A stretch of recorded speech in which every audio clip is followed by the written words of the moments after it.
ನಮಸ್ಕಾರ ವೀಕ್ಷಕರೇ. ಚಿಕ್ಕಬಳ್ಳಾಪುರದಲ್ಲಿ ಮಹಾಶಿವರಾತ್ರಿ ಸಂಭ್ರಮದ ಮಧ್ಯೆ ಸೇವೆಯ ಸುವಾಸನೆ ಹರಡಿಸಿದವರು ಜೈ ಫೌಂಡೇಶನ್ ಸ್ಥಾಪಕರಾದ ಜೈಕುಮಾರ್.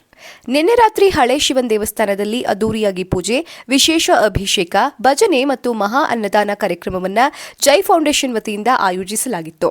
ಪ್ರತಿ ವರ್ಷವೂ ಮಹಾಶಿವರಾತ್ರಿ ದಿನ ಭಕ್ತಾದಿಗಳಿಗಾಗಿ ಅನ್ನದಾನ ಹಮ್ಮಿಕೊಳ್ಳುವುದು ಇವರ ಸಂಪ್ರದಾಯ.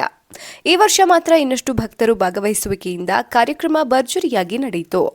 ದೂರದ ಊರುಗಳಿಂದ ಬಂದ ಭಕ್ತರು ಸಹ ಅನ್ನದಾನ ಸೇವೆಯಲ್ಲಿ ಭಾಗಿಯಾಗಿ ಜೈಕುಮಾರ್ ಅವರ ಕಾರ್ಯಕ್ಕೆ ಮೆಚ್ಚುಗೆ ವ್ಯಕ್ತಪಡಿಸಿದರು. ಈ ಸಂದರ್ಭದಲ್ಲಿ ಮಾತನಾಡಿದ ಜೈಕುಮಾರ್ ಅವರು ಸ್ಪಷ್ಟವಾಗಿ ಹೇಳಿದರು. ಇನ್ನೊಂದು ಕಿಲ್ಲ ಸಲ್ಲದಕ್ಕೆ ಹೋಗಿ ಎಲ್ಲೋ ಒಂದ್ ಕಡೆ ಟೈಮ್ ವೇಸ್ಟ್ ಮಾಡ್ಕೊಳ್ತಾರೆ. ನನಗೆ ತುಂಬಾ ಹೆಮ್ಮೆ ಆಗ್ತಾ ಇದೆ. ಎಲ್ಲ ನಮ್ಮ ದಿಬ್ಬೂರಹಳ್ಳಿ ಯುವಕರಿಗೆ ಹಾಗೂ ಎಲ್ಲ ನಮ್ಮ ಇಲ್ಲಿರುವಂತಹ ವೇದಿಕೆ ಮೇಲಿರುವಂತ ಎಲ್ಲ ಮುಖಂಡರುಗಳಿಗೂ ಜೋರಾದ ಚಪ್ಪಾಳೆಯೊಂದಿಗೆ ಎಲ್ಲರೂ ಕೂಡ ಈ ಒಂದು ಒಳ್ಳೆ ಕೆಲಸ ಮಾಡ್ತಿದ್ದೀರಿ. ಎಲ್ರಿಗೂ ಒಳ್ಳೇದಾಗಿ. ಇವತ್ತು ದಿಬ್ಬೂರಲ್ಲಿ ವಾಲಿಬಾಲ್ ಪ್ರೀಮಿಯರ್ ಲೀಗ್ ಸೀಸನ್ 2 ನ ಆಯೋಜನೆ ಮಾಡಿದ್ದೀರಿ.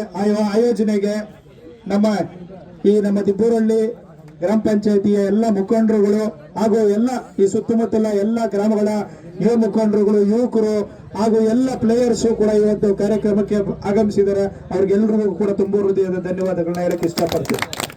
ಇವತ್ತು ನಾವೆಲ್ಲರೂ ಕೂಡ ಒಗ್ಗಟ್ಟಾಗಿ ಒಂದು ಮಾತು ಹೇಳ್ಬೇಕು. ಏನಪ್ಪಾ ಅಂತಂದ್ರೆ, ಯುವ ಜನತೆಗೆ, ಒಂದು ಯುವ ಪೀಳಿಗೆಗೆ ನಾವೆಲ್ಲ ಏನಂದ್ರೆ ಒಂದು ಮಾರ್ಗದರ್ಶಕರಾಗಬೇಕು. ಒಂದು ಒಳ್ಳೆ ದಾರಿನಲ್ಲಿ ಹೋಗೋದಕ್ಕೆ ಈ ರೀತಿ ಪ್ರೋತ್ಸಾಹ ನೀಡಿದ್ದೆ ಆದ್ರೆ ಖಂಡಿತವಾಗ್ಲೂ ಹೇಳ್ತಿದ್ದೀನಿ, ನಮ್ಮ ಶಿಡ್ಲಘಟ್ಟ ತಾಲೂಕಿನಲ್ಲಿ ಒಳ್ಳೆ ಪ್ರತಿಭೆಗಳಿದ್ದಾರೆ.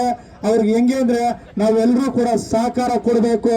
ಯಾರೇ ಇರಲಿ, ಪ್ಲೇಯರ್ಸ್ಗೆ ನೋಡಿ, ಇಲ್ಲಿರುವಂತ ಪ್ಲೇಯರ್ಸ್ಗೆ ಒಂದು ಸಹಕಾರ ಕೊಟ್ಟು ಗ್ರಾಮೀಣ ಮಟ್ಟದಿಂದ ಯಾರು ಪ್ಲೇಯರ್ಸ್ ಇಲ್ಲಿ ಆಡ್ತಿದ್ದಾರೆ ಅವ್ರನ್ನ ನಾವು ಪ್ರೋತ್ಸಾಹಿಸಿದ್ದಾದ್ರೆ ರಾಷ್ಟ್ರೀಯ ಮಟ್ಟ, ಅಂತಾರಾಷ್ಟ್ರೀಯ ಮಟ್ಟಕ್ಕೂ ಕೂಡ ಹೋಗ್ತಾರೆ ಅನ್ನೋ ಮಾತನ್ನು ಕೂಡ ಹೇಳಕ್ ಇಷ್ಟಪಡ್ತೀನಿ ಒಂದು ಸಂದರ್ಭದಲ್ಲಿ. ಸೇವೆ ಮಾಡಲು ರಾಜಕೀಯ ಅವಶ್ಯಕತೆ ಇಲ್ಲ. ರಾಜಕೀಯದಲ್ಲಿ ಗೆಲ್ಲಬೇಕು ಅಂದ್ರೆ ಸೇವೆಯನ್ನ ಅಡ್ಡ ಇಟ್ಟು ಜನರ ಮನಸ್ಸು ಗೆಲ್ಲುವುದು ಸರಿಯಲ್ಲ. ನಿಜವಾದ ಸೇವೆ ಮಾಡಿದ್ರೆ ಜನರೇ ಗುರುತಿಸ್ತಾರೆ. ನಾನು ಮಾಡುವ ಸೇವೆಗೆ ಪ್ರಚಾರ ಬೇಕು ಅನ್ನೋ ಅಗತ್ಯ ನನಗಿಲ್ಲ. ನನ್ನ ಸೇವೆ ಜನರಿಗೆ ಗೊತ್ತು, ನನಗೆ ಗೊತ್ತು. ಕೆಲವು ಜನ ₹1 ದಾನ ಮಾಡಿ ₹10 ಬಿಲ್ಡಪ್ ಕೊಡ್ತಾರೆ. ಆದರೆ ಆ ಕ್ಯಾರೆಕ್ಟರ್ ನನ್ನದಲ್ಲ.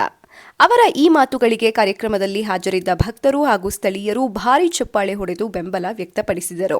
ಒಟ್ಟಾರೆ ಭಕ್ತಿ ಮತ್ತು ಸೇವೆ ಒಂದೇ ವೇದಿಕೆಯಲ್ಲಿ ಸೇರಿಕೊಂಡು ಮಹಾಶಿವರಾತ್ರಿ ಹಬ್ಬ ಈ ಬಾರಿ ಇನ್ನಷ್ಟು ವಿಶೇಷವಾಗಿದ್ದು, ಜೈ ಫೌಂಡೇಶನ್ ಮತ್ತೊಮ್ಮೆ ಸಾಮಾಜಿಕ ಸೇವೆಯಲ್ಲಿ ತನ್ನದೇ ಆದ ಗುರುತು ಮೂಡಿಸಿದೆ.